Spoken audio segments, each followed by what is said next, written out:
welcome one and all throughout time and space for this episode of Weebs on the Weekends, the podcast where we break down the anime news highlights of the week and give a retrospective look on an anime that premiered 10 years ago. On this episode, we will cover our personal top 5 military anime, after which we will also give consideration on thoughts on whether to resurrect or rebury the 2012 anime franchise Jormungand. My name is Sam Martinez. I'm a part-time weeb, full-time automail mechanic, and with me as always is my co-host Jay Johnson, part-time weeb, full-time English language sensei. Now, Jay, I feel like between now and our previous episode, I have done so many weebish things.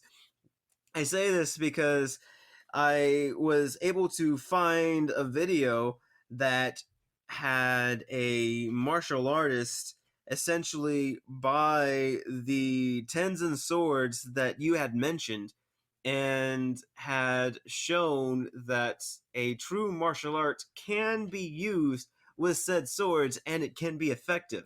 I'm not gonna lie, I just geeked out from that. And I also was able to watch Sonic the Hedgehog's Sonic the Hedgehog was only one of him in theaters, the second one, and I have to say, like, I felt like I was a little kid because, like, I had my Sonic the Hedgehog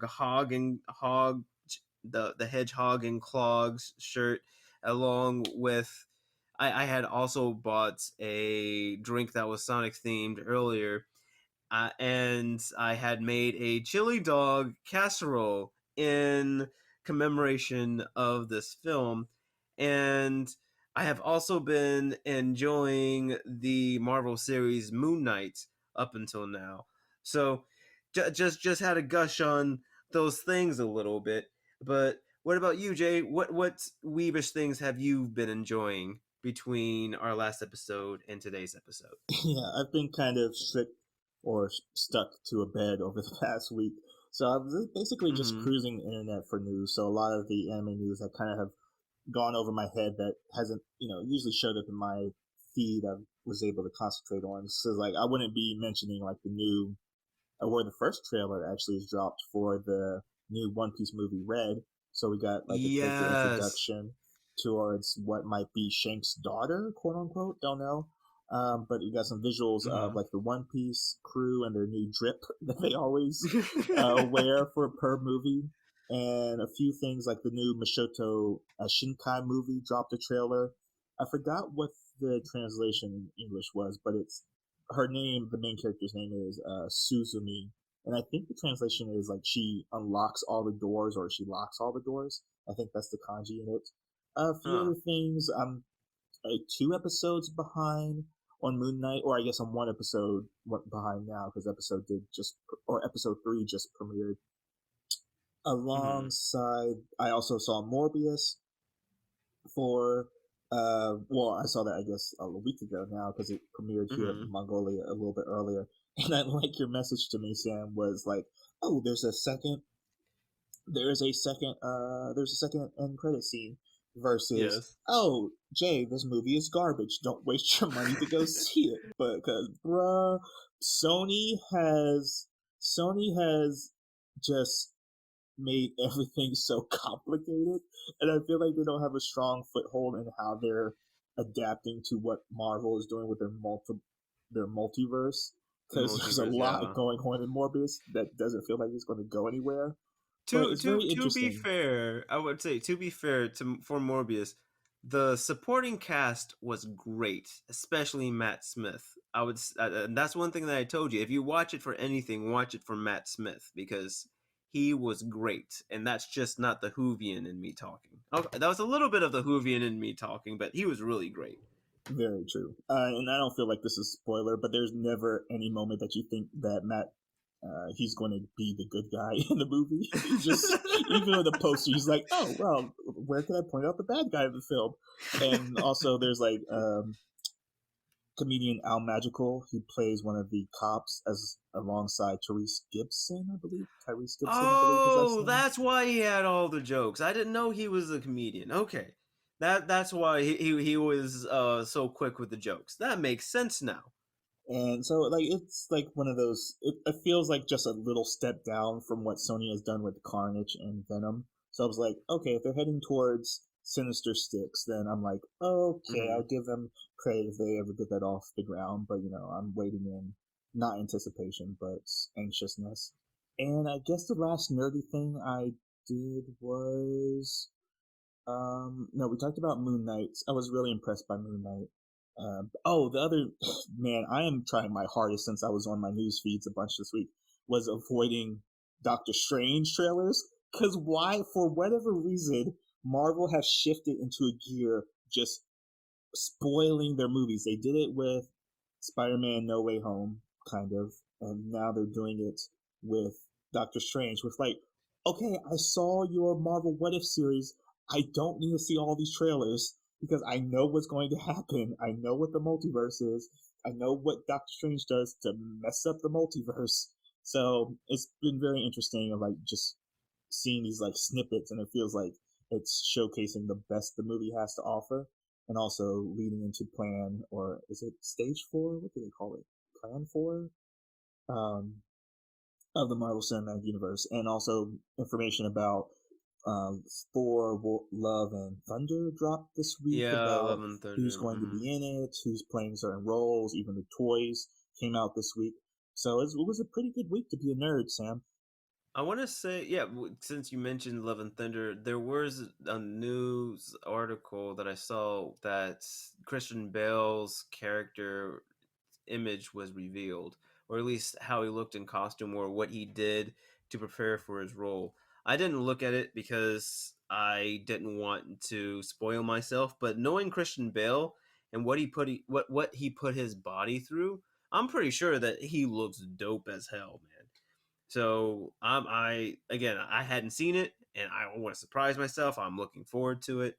I just hope that Christian Bale doesn't get some sort of disease or something with all the punishment that he puts his body through. But onwards to our next segment. So, I guess like time codes in the description, we will be talking about our top 5 military anime in regards to yeah, sort of a bit of a segue to Jormungand because Jormungand is within the military genre, and uh, just know that when we're going and talking about our top 5 military anime, we are excluding Gundam anime, and I can't remember, Jay. Did we exclude mecha in general, or was it just Gundam? Well, for my list, I exclude Mecha just because it's so military focused, but it takes up like so much of the. You're looking at the pie of military anime; it just takes up so much. So I want to give proper spotlight to other in the other forms of it. Oh no, no, exactly. And what we'll be doing is we'll be doing our regular Weeb Skit Ball game that we're going to be doing, where we do Kobe, bench, and yeet. Basically, where the bench means that your pick is not on my list. Kobe means your pick is in the exact same spot on my list, or yeet being your pick is higher up on my list. And we're sort of going to be going through those as we continue through our list, and we'll be starting from our bottom 5. And Jay, as we are starting, I would have to say, looking, excuse me, or at least having a deeper dive into the military anime, I was surprised on what was considered military anime and what wasn't considered military anime. For instance, I for sure thought that Black Lagoon was going to be considered a military anime, but when I looked it up, it wasn't listed in any of the genres. And same thing with Read or Die. Is that surprising to you or no?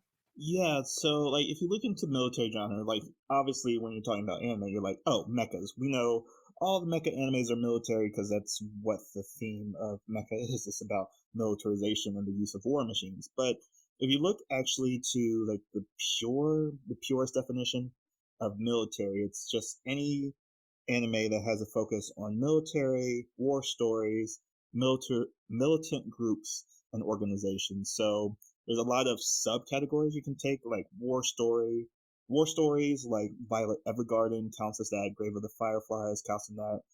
War period is actually there is a war subcategory inside the military, like Attack on Titan and Berserk, that are centered around war.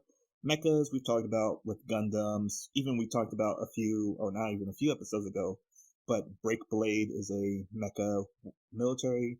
You have sci-fi, which goes into like Battleship Yamada and I would say like Galactic Heroes, and even the gun girl genre kind of fits into it depending on how it's structured, the anime itself. But like classic examples are like Gunslinger Girl and Girls und Panzer, which we'll actually talk about later this year. But yeah, the military genre is like pretty diverse when you actually look into breaking it down. Oh, definitely. Like for instance, I gave an example on the animes that I was surprised wasn't considered anime, wasn't considered military anime, and the following anime are the ones that are considered military anime that I didn't even think was military anime. For instance, Netflix's series, Sirius the Jaeger. As you said, like if you wanted to go to the textbook example that you mentioned, where you're following militant groups, you do follow militant groups in Sirius the Jaeger, very much like Seraph of the End. Akira is also considered military anime, which that surprised me because there are military groups, but you mainly focus on teenagers and not necessarily the military aspect. And the last one that surprised me was Examed Lost Memories. Was again, you're following these teenagers and aliens are involved, and there is some military actions that's involved as well. But again, you're just mainly following the teenagers. So that's why I was a bit surprised on why those are considered military. And looking at my list, there is one mecha now that I think about it, but when we get to it, I can talk a little bit why it's on there and why I didn't consider it mecha to begin with. But Jay, that's enough talking from me. Let's start out with your number 5. All right, so this is the second episode we're doing in a row with our top 5 list, and I would be very shocked if you have any similarities again for how diverse military. We went very broad with military with anime. Yeah. We didn't like really specify. We didn't break it down to like into a sub genre because I don't think we both knew that military was going to be so huge to talk about. Oh But yeah. yeah, adding like militant groups as like part of the definition really adds in like a lot of anime that you wouldn't think of. Like even when we said about Akira, because that's a story that kind of has something to do with the development of a military device and like military assets. So, Yeah. talking about number 5, I'm sure it's not on your list, but it is the pilot's love story. Oh, that is a bench for me. So, is it anything like a romance that the title implies, or is it something completely different? Yeah, I actually watched this back in 2014 when it came out, and Hmm. the highest praise that I'm going to give it and why it's so far down my list, it feels so reminiscent of Battlestar Galactica. So obviously the Oh, title is a little bit misleading, but it does have like a romance at the core, kind of like how, not to talk about Battlestar Galactica, but there's like a bunch of romances in that show as well, kind of what gets you attached to characters literally hmm. fighting for their lives as they're on the run from aliens. But basically, Yeah. the story is centered around this basically a levitating island called Ilsa, which is basically a base train which is a base to train combat or aerial pilots in aerial combat. As they are on this island, they're basically in search of a place called the End of the Sky. It feels like very reminiscent again with Galactica, with they're searching for Zion. What's the planet they're searching for in Galactica? Yeah. It's another name for Earth, Right, yeah, but yeah. Basically, yeah. New Earth, Neo Earth, whatever. Hmm. But yeah, it has like this core romance. It's set in the fantasy genre, but why the reason I put it at my number 5 is because what it does that I've never seen that happen in other animes is that it pays us so much nuanced attention to the aviation training of their pilots. Like they talk about the breakdown of the planes. They talk about theories about how pilots have to do a lot of calculations, how they have to be mathematicians and scientists while they're behind the cockpit. Even like G-force training. It's one of those animes that really educate you on something that you didn't think you were going to get educated on. So I don't see a lot of animes doing a lot of aviation focus because aviation is such a hard thing to animate because you have to Mm-hmm. pay a lot of attention to the choreography of how they're moving in the air because that's really something that wasn't really tackled until like the later 2010s with more advanced CGI and overlaid with 2D animation. So this was like the first attempt I've actually seen that I said, "Oh, there's nothing janky about nothing janky about these planes fighting in midair." So put it out number 5 because it's the least military focused, but it is focused on a part of the military that I don't think gets enough due credit. Okay. No, so it sounds a little bit like Top Gun with the shop talk a little bit. Is that Ooh, a good interesting. Yeah, yeah, summarization? yeah, yeah, yeah, yeah, yeah. Yeah, but there's not a Okay. lot of bravado that you would find in Top Gun. It does feel like a lot of lightheartedness because it's done by Studio TMS Entertainment, and it's also available on Crunchyroll. But yeah, it is an interesting story. It's just 13 episodes, so very easy, digestible watch. Okay. No, that's very interesting. I might have to give that a look myself. So, uh man, I really like your opening anime because it again, like it shows how diverse the genre is, and looking at my list I feel like I feel like it's super basic and super mainstream. But for my number 5, it's basically the Full Metal Alchemist franchise, both the original and Brotherhood. I don't think that's anywhere on your list, is it? No, I benched that because that felt like an obvious choice. Like again, like talking about some of the greats of all times, I feel like that needed focus. But yeah, military film, it's on par with like one of the best of all time. Hmm. And it's just like you said, it doesn't really go into necessarily like the structure of the military, but you do get a sense of what it's like to be a part of the military. They constantly compare the main characters to dogs of the military because essentially, like you being in the military, you go where the military tells you to go, and their position, they do have enough independence and enough wide breadth to do their own independent research, and that was something that I did like, where it was an interesting interpretation where you can be a scientist, where you can have unlimited funding, I guess, sort of like what DARPA or NASA has, but you still have to answer to Uncle Sam whenever he calls.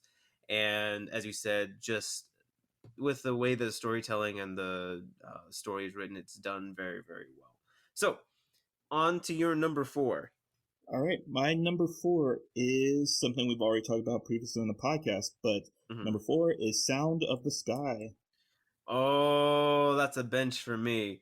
But go ahead and explain why Sound of the Sky beat out Pilot's Romance. Yeah, I remember your gripes with this anime, and I believe I agreed with you mostly about that when we talked about this back in 2010.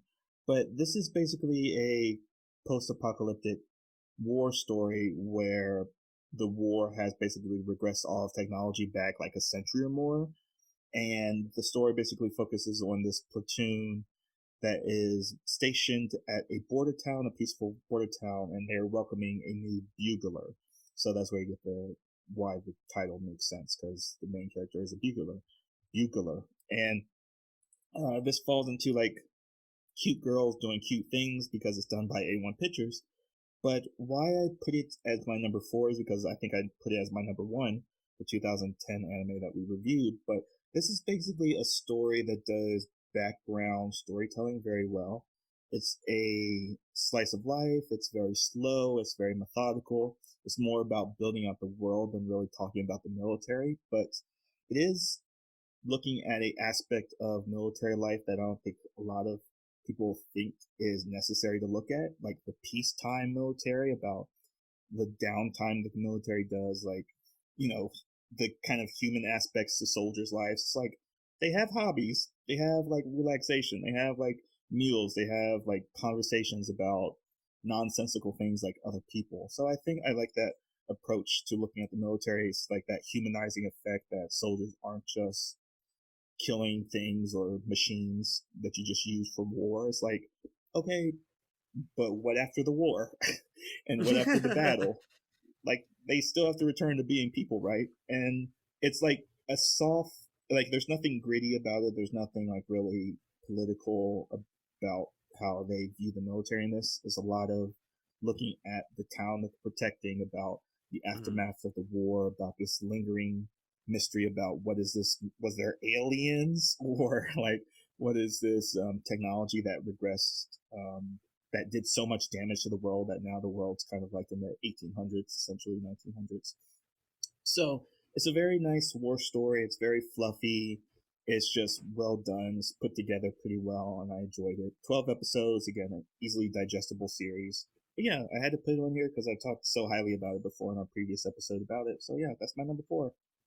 Oh, definitely. And don't get mad at me, Jay, but I haven't gone back and finished it like I said I would. But now that you have brought it back and it's on the list again and it's in my memory, I'm going to do my best to go back and finish it, because you did say that the payoff was good and how they had set up the background story, and the end it does resolve it and bringing it back to the forefront. So again, I said that I would go back and watch it, and I haven't done so, but I will definitely do that. I am a man of my word, if anything else, and I I shouldn't be surprised, but I am surprised that it was on the list. But it definitely makes sense.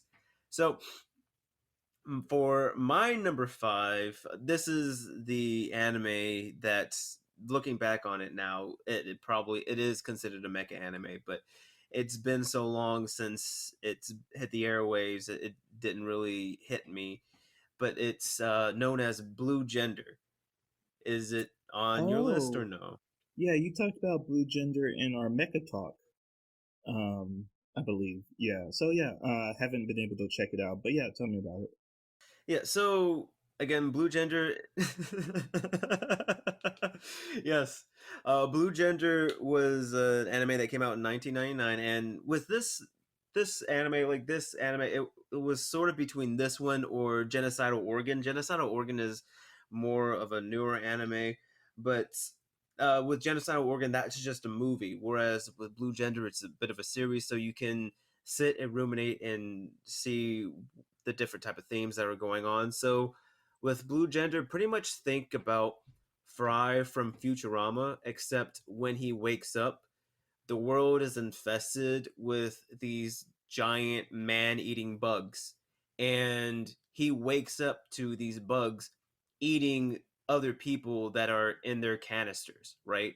So you have nightmare fuel, or this very high anxiety opening scene with this character. Essentially, he's frozen until a disease that he has can be cured, and he wakes up in the future, basically in this apocalyptic wasteland, and he's trying to get with the humans and essentially go back to space. So the bugs had basically basically took over the world, and humanity is living in space, and the people go back to Earth to try to free the people in the cryotubes for specific purposes.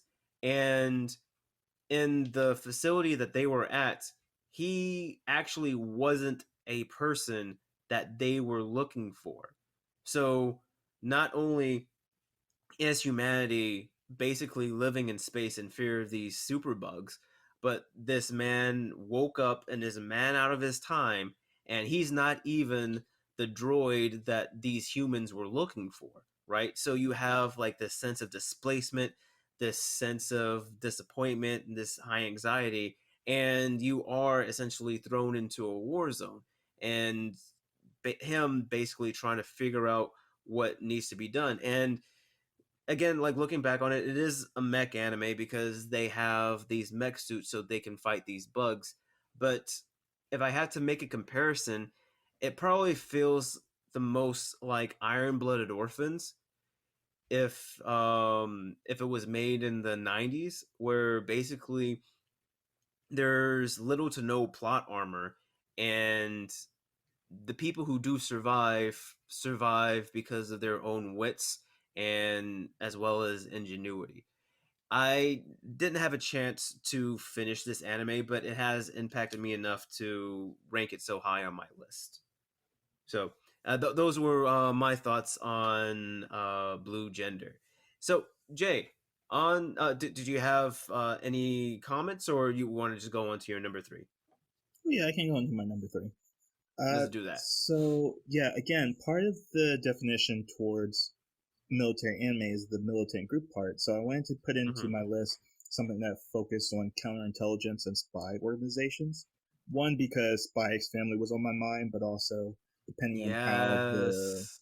depending on how the organization is organized, it definitely resembles more of a military organization because counterintelligence is just Mm-hmm. necessary for good military intelligence as well. So my number third spot is Joker Game. That is a yeet for me. Oh wow, cool, awesome. We Wow, have one in damn, common. damn. We have one in common. Okay, cool. Yes. So nice. So that leaves us to your number three then. So my number three is The Legend of the Galactic Heroes. Oh, sweet. Yeah, yeah. So I said earlier that I left that off my list because Mm-hmm. that was leaning into the sci-fi mecha part of it. But definitely military. Uh, Definitely tell me about mm-hmm. it. Yeah. So the thing that, again, like you said, leads into sci-fi mecha anime. If anything, the best way that I can describe it, at least the new iteration for it, is it's like Gundam without the mobile suits, where you get that sense of a space opera, but you really focus on uh, these two in their own rights geniuses on both sides of a conflict. Essentially, there is there's an interstellar conflict between these two factions, and it's been going on for about 100 years. We follow this one character who was a noble.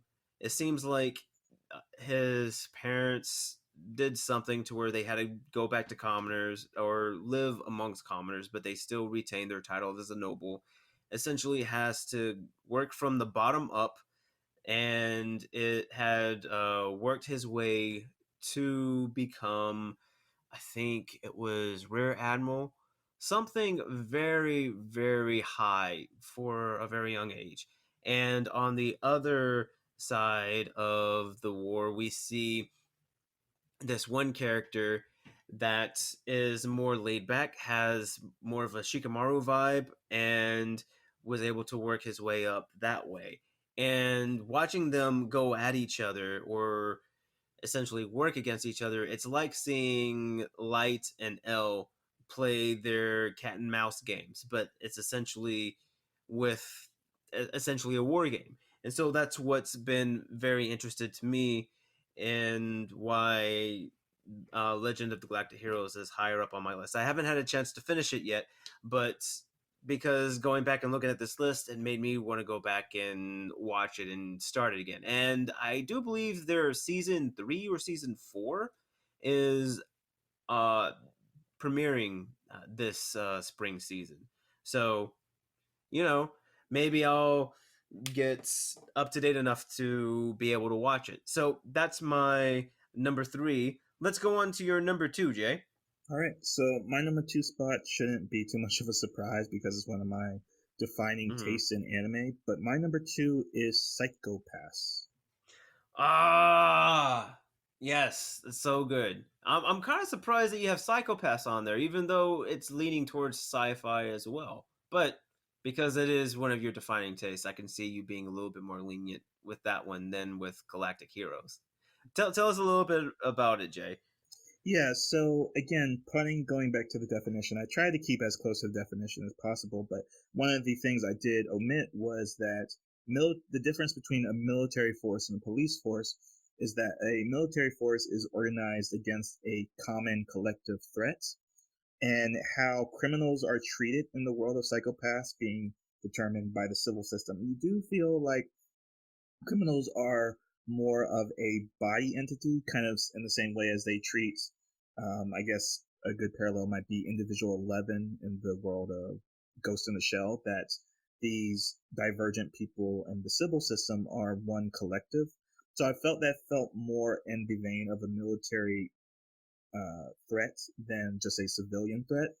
And also the fact that the enforcers in the show, the detectives in the show, have basically military grade weapons that can liquefy people. And I felt that was also a little signifier that it was more of a military show than a crime show. But this is a production IG anime available on Funimation. It has like 3 seasons, 3 movies, 2 mangas, a light novel. We'll actually be talking about it later this year because it really was released in 2012.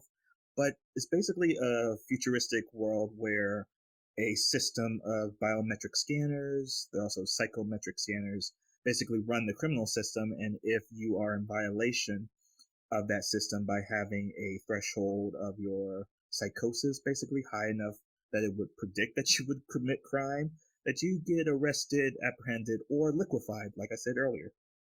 So it does side a little bit more in the military for me because of the station that the Public Safety Bureau, that's their name for their organization in that world, is more. PSB. Right. It feels more of a military group than a civil enforcement group, even though it's like they're the police technically. But when you see in the show, there are like regular stand on the corner police officers, and then there's the people from the safety bureau. So I think it rides this line of what happens when you militarize the police.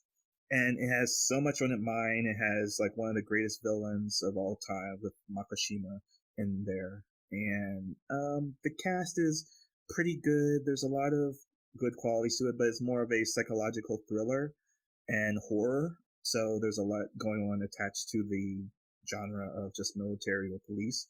So I put it so high on it because it's always something I would recommend to people check out if you really want to see like adult anime, quote adult anime, as well as one of my defining tastes in anime. So it just felt natural that I put it on the list. But that was my number 2, Sam. Awesome. And it's up there for a good reason. I definitely agree with you on the points on why it should be on or in the military and so high so high in regard in military anime. And for my number 2, I have the Yeet from earlier, Joker Game. Jay, would you like to give us your thoughts on Joker Game and why it made your list? Oh, yeah, of course. So, again, giving some credit towards counterintelligence in the military division is that this was one of those anime that's I guess 2016 is when I started getting back into anime after university because it's like one of those early editions that I was like, oh, this is new. Let me check it out. And it's also done by, is this by another production IG? I forget. But it's very beautiful with their character design. But it's basically a story that is set on the brink of World War II, where Japan has basically set up a counterintelligence agency called D Agency, I think. And basically, their job is basically training in counterintelligence and espionage to gather information on valuable assets around the world, and basically bring it forward to the military before any like military plans can be enacted. So the reason why I love this so much is that it rides this beautiful line of things I've seen in Zero Dark 30, Tinker Tailor Soldier Spy, even a little bit of Sicario. That's how agents of counterintelligence or how spies have to operate. You have to be a certain kind of psychopath to really be a spy, that you have to know how to manipulate people, how to model empathy in others, how to just be a con man. There's like all these communication skills that they go into. It's a lot of shop talk about how you can manipulate people, and it feels very dirty. Like whenever you listen to like clinical psychologists talk about how human interactions can be broken down, manipulated, and like be led in your favor. So all that's in this anime. Like if you want to know how to break down a person, how to gather information, how to manipulate their feelings, to get them to divulge information that they don't want to divulge, then this is just a beautiful anime. So that's why I put it at my number 3. But Sam, you put it higher. So what's up with it? No, it's very much what you said, and in the sense of the shop talk. I'm not one for episodic anime, and this what I had started watching a little bit of Joker Game before I took initiative to sit down and try to expand my repertoire and watch episodic anime. And because at the time I didn't like episodic anime, I didn't finish this anime, but not for that reason. Other stuff had happened, but I very much enjoyed it, mainly because, like you said, they had explained how to manipulate people and what it takes to do so, and a little bit of that was in the game that they played, the people in the D agency that you had mentioned, and the game that they made up in how to figure out what's in the other person's cards, what they would do to try and get information from everybody else, and how basically everybody has an angle and everybody is trying to win at the same time while helping other people. And it was sort of like a game within a game within a game.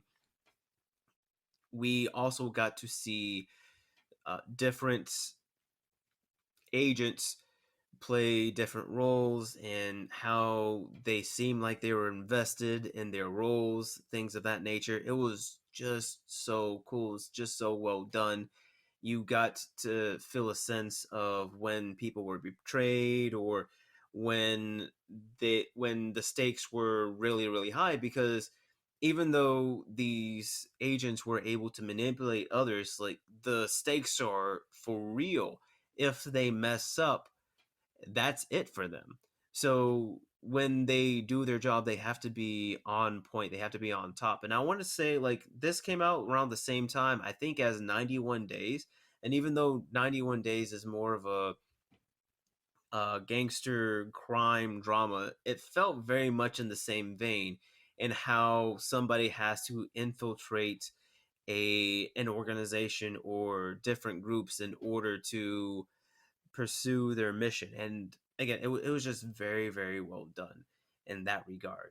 So, Jay, what is your number one military anime? Yeah, so I guess this might be a surprise, but this is an anime that I really much enjoy and I've watched a couple times over again. But my number 1 is Tanya the Evil. Oh my goodness. Okay, so that's a bench for me, but I would have to say that Tanya was one of my honorable mentions, though. So, why is Tanya your number one?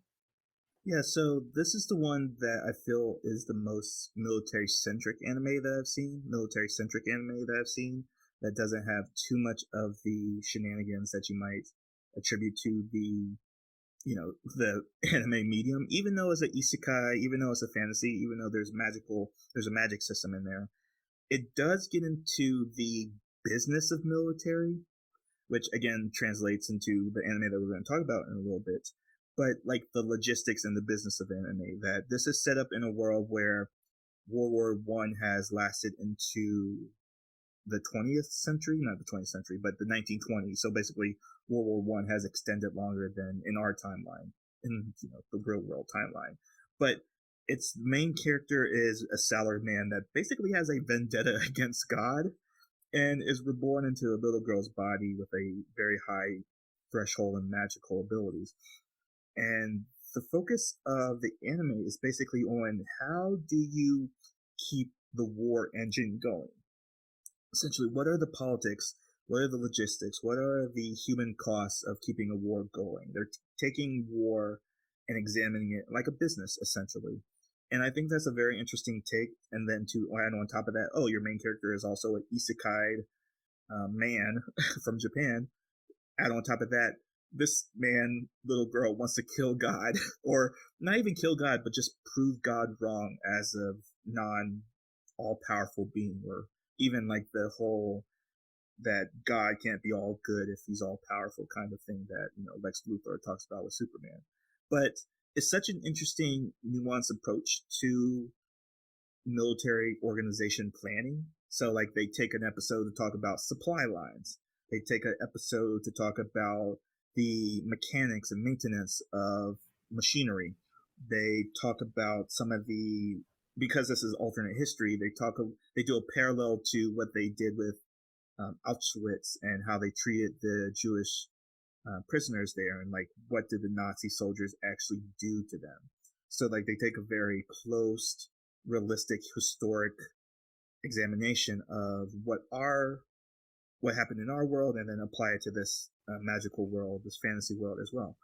But then at the core of it is just all these different slices of how do you keep a war going? How do you maintain morale among soldiers? How do you keep up with the financial markets with countries that you invade or with your own country? So you're like, oh, I'm understanding why war happens, which is such a weird thing to go into an anime or leaving an anime with that kind of knowledge. So there are 12 episodes. Season 2 is coming out later this year. There's also a movie, and it's done by Studio Nut, who did Decadence, which we've talked about. What was that? Decadence was 2 years ago, Sam? I think it was 2 years ago, But yeah. it's a pretty young studio, so they've kind of put all their eggs in the basket with Tanya. I mean, they actually branched out with Fooly Cooly Alternative, one of the sequel shows to Fooly Cooly. But it's just a altogether well put together series, very military centric, and you don't really like the main character because they're not even they're kind of a dick. they're kind of a dick. Thank you. Thank you. They're a dick.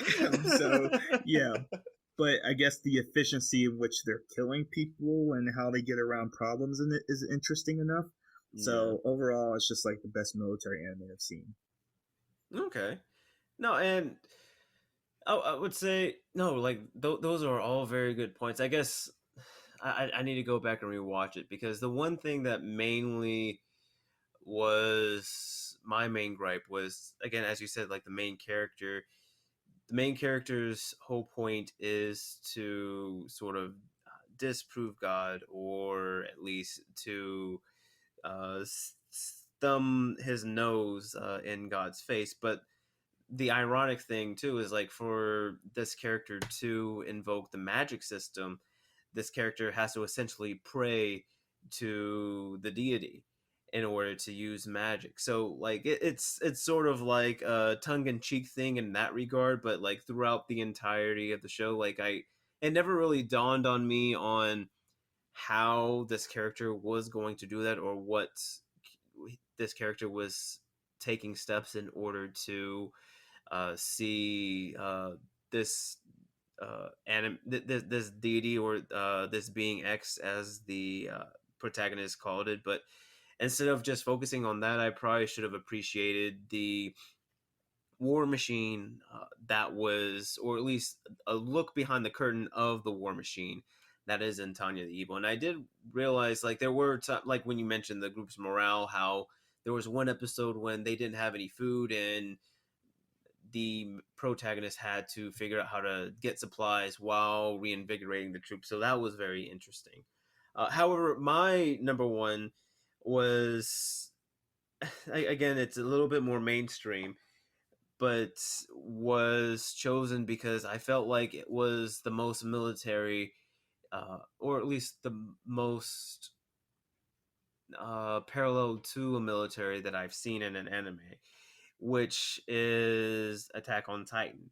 And the only reason why I say that is because we get so much time with Eren and the main characters in boot camp, and basically them trying to learn the different gears, the different equipment that they have to use in order to fight the Titans. And not only that, but like they essentially had to train while defending themselves because of the threat that the Titans have. At this time, it's just like everybody's on edge because anybody could be getting eaten or gotten at any moment. And still, like they had, like in the military, like they had to still find time to train in a safe manner so that they can go out and defend their people, but knowing that at any time while they're training, like the Titans can come and kill them all. And even if they do finish through training, most of them, if not all of them, will die in the process. So it's just sort of trying, I guess, whereas with Tanya, it focuses on the leadership position within the military. In Attack on Titan, especially in the beginning of the anime, you see it through the lens of somebody that's a cadet at a regular cadet pace in actual wartime. And I would say, like, it was very interesting as well to see them come up with different strategies in order to fight an enemy that cannot be overcome with conventional means or conventional methods. So, and we've talked about Attack on Titan plenty of times in the past, so that's all the thoughts that I have on that. Do you have any other comments that you would like to make, I guess, on our lists in general and how diverse that you had predicted that they would be? Yeah, I'm just surprised that Joker Game made our Mhm. shared list because Joker Game is very. It went like again, a lot of the production IG anime kind of go under the radar, Mhm. even though production IG is one of the greatest studios that Oh, exists. yeah. So I was very surprised that that made your list. So I'm very glad about that.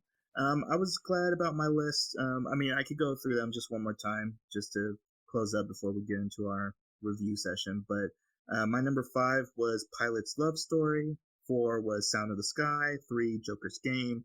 2, Psychopaths. And number 1, Tanya the Evil, which has a very weird other translation for his name. It's like the daily life of a girl in the military, which is a terrible translation. But That's yeah, I like so Tanya. misleading. Right, That's yeah. so misleading. Right, yeah. But Tanya the Evil, Oh. number 1. But what about yours, Oh, Sam? awesome. So my number 5, from 5 to number 1, it's Full Metal Alchemist / Full Metal Alchemist Brotherhood. Number 4, Blue Gender. Number 3, Legend of the Galactic Heroes. Number 2, Joker Game. And number 1, Attack on Titan. So those were our top fives, and we will be going on to the anime at hand, today's discussion, which is known as Jormungand. And again, time codes in the description or up on the screen wherever you are listening / watching us. And a little bit on this anime. I had pushed for this anime because I had seen this in the past and I've always wanted to watch it. I wanted to dip my toe into the girls and guns subgenre that you have mentioned earlier, Jay. And I saw this still and I thought that this was a girls and guns because of the main characters that were in front. But lo and behold, it is not girls and guns. It is basically organized crime as well as a military story. And the brief synopsis that we that a brief synopsis of this anime is we essentially follow this I would say this child soldier named Jonah, and he's basically taken in by this weapon arms dealing group. And the thing that's interesting about Jonah is that he hates arms dealers, and yet we see him teamed up with this band with this band, and essentially throughout the show we follow them and their exploits and tr- essentially try to see why Jonah is with them and how Jonah impacts them and vice versa. this anime is made by Studio White Fox. This was an anime first. The demographic is seinen, and it is rated R for good reason. This show can be seen on Hulu, Funimation, as well as Crunchyroll. So, Jay, before we get into the thick of things, were you familiar with Jormungand before we watched it for this episode? Not at all. I think no, I hadn't even seen the main character before, Coco. Like she has a very unique character design, but I've never seen her. This has never crossed my path as an anime fan before, which I guess I'm not surprised. Studio White Fox hasn't done much I've seen, or I haven't seen much. I haven't seen much of Studio White Fox before starting the podcast with you because we've done their Katana Gatari and we've done their Steins Gate in previous episodes. So like this is a third anime season or anime series that we've seen from them. And I don't know if I should talk about this, but did you actually look up the pronunciation of the word of the anime? No, did you? Oh yeah, yeah. So I'm like, I Okay. thought you were doing it on So, purpose because so, I thought you were oh trying no, to no, trick no, me. no, Okay, no. I was essentially. doing it I'm phonetically. sorry. Yeah, I was doing it phonetically, and I guess sort of going off of my God of War 5 quote unquote knowledge, where because of the mythical Norse snake that the group is named after, and that was something that I was kind of confused on because the snake, it's at least like from the game God of War, it's Jormungandr, but it's spelled just Jormungand. So, Jay, tell us how to pronounce it correctly. No, you're right because like one, if you take the umlauts, sorry, the umlauts, sorry, okay. If you take away the Nordic accents, you're Yeah. pronouncing it right. So I guess it's weird. Like you wouldn't take away the accents of any other word in other languages because it's Mm-hmm. weird because then it would be pronounced the same. But yeah, the snake itself is Yulmangander with the umlauts, but how you're pronouncing it is without the umlauts. So you're saying it correctly because the umlauts are there, but if you're going to be the Nordic correct pronunciation is Yulmangander. So yeah, world snake translates to it or serpent. That's why the our little audio file is called serpents. If you didn't catch that, clever. Oh no, But no, no! I caught it. I caught it. I caught it. okay, cool, sweet, But sweet, sweet. Yeah, it's such yeah. a weird. Yeah, in Nordic language, those J's are pronounced as Y's, and then the umlauts change the vowel pronunciations. But yeah, it's just really interesting that Japan went out of their way to actually use the Nordic correct phonetics, but then didn't add it really to the title. So I think it's it's very interesting. because it's kind of weird because in the Japanese language they don't have an R, right? So Right. even though they're trying to be correct, like they would still have the R or the umlauts as you call it. Mm-hmm. So that's a bit weird, and but I would say that it is the fact that the organization is called Jormungandr is very very good because the organization itself, it's all reaching, it's all throughout the world because we see the characters go from one country to another. Like they basically live on a cargo ship, always traveling, never really staying in one location for too long. So it definitely shows the scope of what it means to be an arms dealer, especially one that's internationally well known. So, but I guess like aside from that, well, I mean, because you did a semi deep dive in the name, what are your thoughts on that? And in terms of the name choice and the themes of the anime.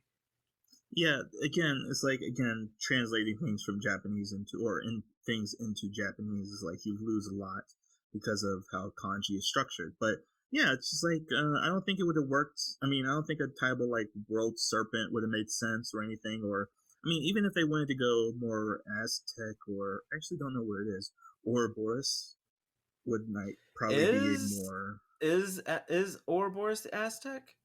It's Mayan Aztec, or it's definitely not Yeah, Inca, but yeah.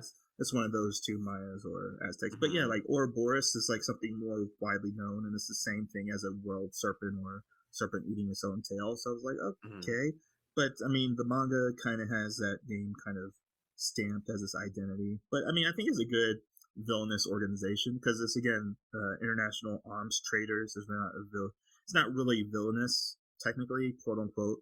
Again, something why I talked about Tanya being so, or actually psychopaths being so political. This is kind of absence of any political leanings or inferences that they can say. It's like it's very goofy in how it gives Hmm. like a platform to talk about arms dealing, which feels like a villainous thing. It feels like a morally corrupt business, but there's like a lot of leaning towards comedy and upbeatness in the series, which I wasn't expecting. But the name is like kind of whatever. It's not like they have tattoos with serpents on them. I don't think. I don't think I caught that. But No, yeah, they it's they like didn't have whatever. anything like that, and it's very interesting that you mentioned villainous because one of the main characters, Coco, the leader of the group that Jonah is a part of, tells Jonah, basically asks her why she is an arms dealer, and we learn that Jonah tolerates Coco because, as you said, the group, it's very different and it has a more comical approach to things, and a lot of it's because of her and in how eclectic that she is, right? And she basically tells them the reason why that she is in arms dealing is for world's peace, right? And it's like, okay, I guess like that's kind of funny, that's kind of ironic, trying to be a little bit lighthearted. I would say like I saw episode 4 basically because episode 3 is a two-parter. It's the first part of a two-parter. So I saw episode 4 just to wrap it up, and the end of episode 4 it was very interesting. Jay, have you had a chance to watch more of the anime, or you just stopped at episode 3? Yeah, I stopped at episode 3. So episode 3 does introduce this assassins organization, or at least a pair called Orchestra. So it did. Episode did 3 did end in a cliffhanger. So I obviously knew that there was going to be a part 2, but I stopped at episode 3 just to keep with our first 3 episode test. Okay, but I would just say like it's kind of weird because I feel as though like the end of episode 4 should have been episode 3, because with one of the characters that is shown to us before the character meets their demise, Coco essentially tells them the reason why they became an arms dealer, right? They basically ask Coco the same question. And Coco says, I'll tell you the reason why I became an arms dealer. And the camera cuts away, you see the characters talking, but you can't hear them talking. And then you cut back to the character, and the character looks at Coco in astonishing horror. And even though this character was established to be one hard son of a gun, right? Basically doesn't get rattled a lot or at all. And the fact that Coco's reasoning shook them to the core means something. So at the end of that episode, you're like, okay, so Coco's reasoning isn't as clear cut as she made it out to be to Jonah. So as you're watching the show, like it would lead you to believe it's like, okay, I want to know like why Coco is actually in the arms dealing business, and what that actually means, because in the very first shot of the show we see Coco along with her bodyguards and some of the other mercenaries that she's with basically shoot off a rocket into the sky somewhere. So we don't know if they bombed a place or something like that. So it's just, I don't know if it's something that they're going to circle back around to, or if it was just like an opening shot just to show. But it was just fairly interesting, and again like it brought me back to that first opening scene, and I feel that's why I feel as though that episode 3 should have ended with the ending at episode that they had in episode 4 instead. And one quick question to you, Jay, because this was something that sort of tickled my brain a little bit in wanting to cause a question, because I mentioned how eclectic that Coco was, and it made me realize how eclectic characters like her have become popularized, and some have even been fetishized as well. Like characters like Jinx from League of Legends, Harley Quinn from DC, Tiny Tina from Borderlands, Toga from My Hero Academia, and Yukako from JoJo's Part 4, the girl that kidnaps Koichi, right? How, like, they're basically played off as cute or played off as endearing, even though their eccentricities are borderline psychotic. And with Coco, she is not necessarily the same as those, but she's in a similar vein, where she is played off as kooky slash crazy, and the characters find it endearing. Why do you think that is? There's a lot to that dual identity that, well, for one, just talking about Coco specifically, is that she has that professional and personal side to her character. Well, she's a ruthless arms dealer that will kill you if you like pay her the wrong way or look at her the wrong way. And she also has this business code of ethics, which most arms dealers kind of have to have because again, it's just a business to them. They are a proprietor or provider of whatever means that they're uh, giving out. Because again, in episode 2, they introduce like somewhat of a rival arms dealer in Curry, and 3 they introduced this the Assassins Organization Yeah, orchestra. orchestra. So it's very episodic in that way. But when you get to this large cast of characters, it's a Ocean's 12 large cast of characters. Even though, of course, the spotlight is going to be on Coco and Jonah, but there's 8 other members. They're like this mixed ragtag group of burly gentlemen and another female character. But again, like they're just kind of in the background. So I'm assuming they're going to get flushed out in future episodes. But with Coco, she is a eccentric, like you said, eclectic individual where she feels at home with her bodyguards, and that they're this family. They're a close knit group.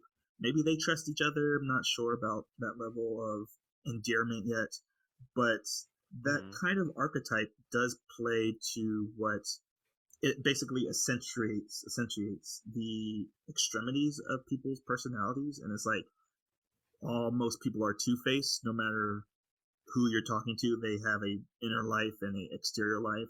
And I think that's what's really attracted to it. Like you said, some fans take it to the extremes by fetishizing it, but a lot of that nuance is missed. And the way you do that is just amping it up on both ends. That, oh yeah, she's going to be rolling on the table, or she sleepwalks, or she has this funny pastry eating thing. You kind of see that with, I guess, because Ocean's 12 is on my mind, with the Brad Pitt character. He's always eating He's always eating. Yes. Right. Yeah. Like that quirky tick that they do that makes them adorable, cute. Oh, you're cute, and you can kill everybody in the room if you want. But oh, you're so cute. So it's always that like sense of endearment that you want your audience to get attached to. So like that's the reason for it. And I actually don't get attached to Coco for that reason. Because of one I've said previously, or just a few minutes ago, is that her character design is so odd. She doesn't look like a person. Like her skin is, I don't know what foundation that is, but she looks like a porcelain doll. Like she's lacking of like basic human feature. Very pale. It feels like she's wearing a mask. Her hair is jet white. I don't know, shell white. I don't know what that kind of white is, but it's so weird seeing Coco contrast against Jonah, who's basically a character from Full Metal Alchemist. He looks Shabalan, which was odd as well. Like he has the Indian dark skin or Pakistani skin, but then he has the scarlet eyes and then white hair. So I was like, oh, cool. Yeah. And then even that relationship between Coco and Jonah is more of a motherly kind of attachment, because Coco is immature, but Jonah is like the more mature one, even though he's a child soldier, he has this complex motivation of being a gun wielder who hates gun wielders. So hopefully they get flushed out, but I can't really see that being too well written, since it's obviously like a Scar parallel. Like, oh, I can't kill people unless I kill these people. It's like one of those things. I can only kill these kind of people, but I can kill people. Hate killers, but I'm a killer, kind of thing. So, not really interested to see where that go. But with the character of Coco, it's not very that endearing to me. So I don't think that split personality trait is working for me personally. Yeah, I'd say like moving forward, it would mainly just again just to see what Coco's true motivations are. And there have been times when they try to hint at some of her eccentricities where she would be in a tight spot, but everybody else would be freaking out and she would be the only one that's smiling. And there have been times where she did show how clever that she was, and that has been kind of interesting. But again, as you said, there's a huge cast, so it's hard to really attach to anybody aside from Coco and Jonah, especially since it's episodic in nature. So everything but episode 3 is not it is an isolated story in itself.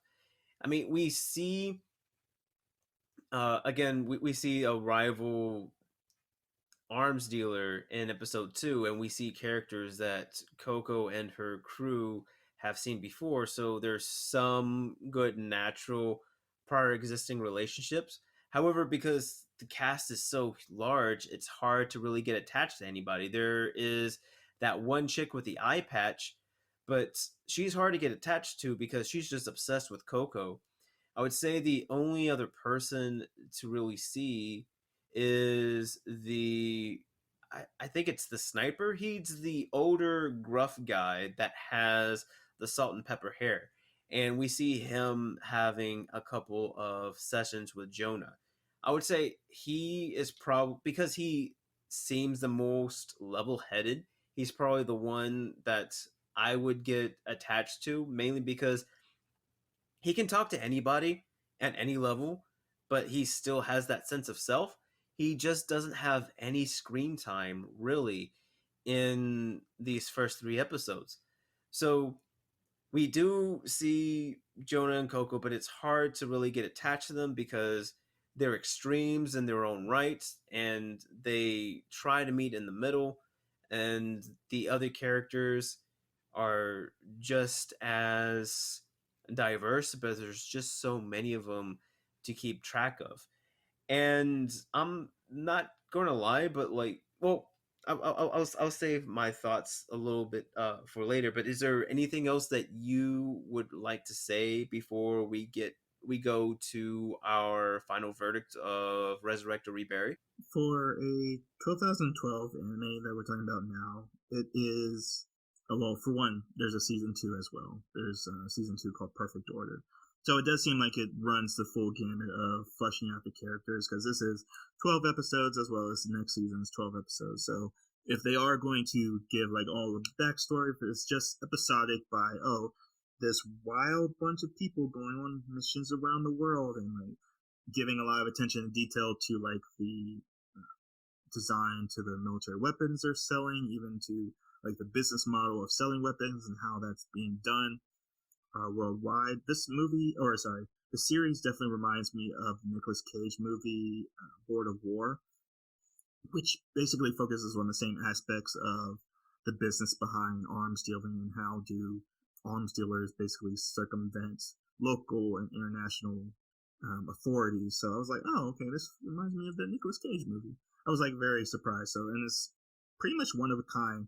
I mean, somewhat of a, you can like kind of see some parallels between this and like Black Lagoon, but there's not much other animes out there that kind of focuses on this quote unquote business model of selling arms. Because one, it's really hard to do without seeming very nihilistic of following people that basically profit off of war and how they perpetuate war. So it's like a very hard topic to basically pursue in a very endearing way, I guess, like I've said before. But yeah, like I think the upbeat approach kind of downplays a lot of it. It makes it a lot about the non-political aspect of trading in arms.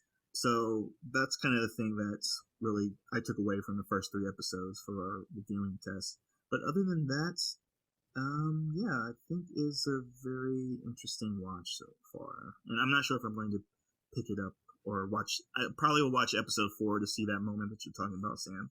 But other than that, yeah.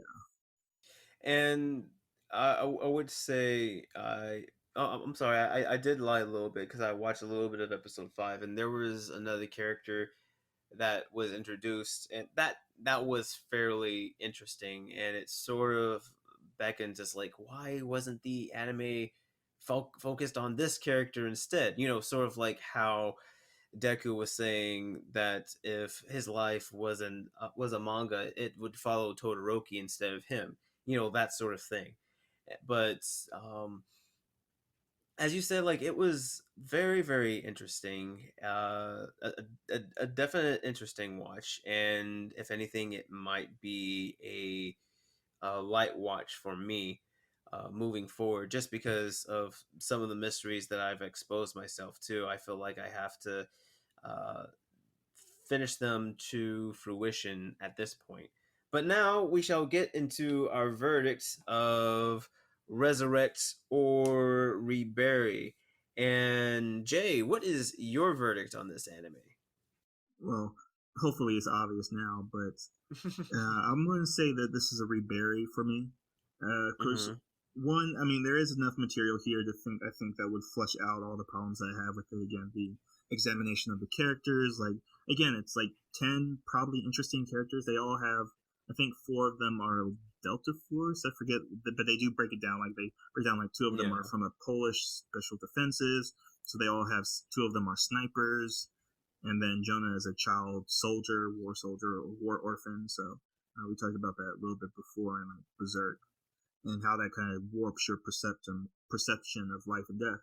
So it's like these are great characters. They have a lot of build up for the first 3 episodes, and I think the 2 seasons would flush them out. But I can't recommend it in good consciousness because of that, because it might just be me imagining things.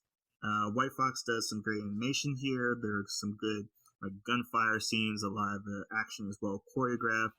There's no stuttering of frames because 2012 is kind of known for that.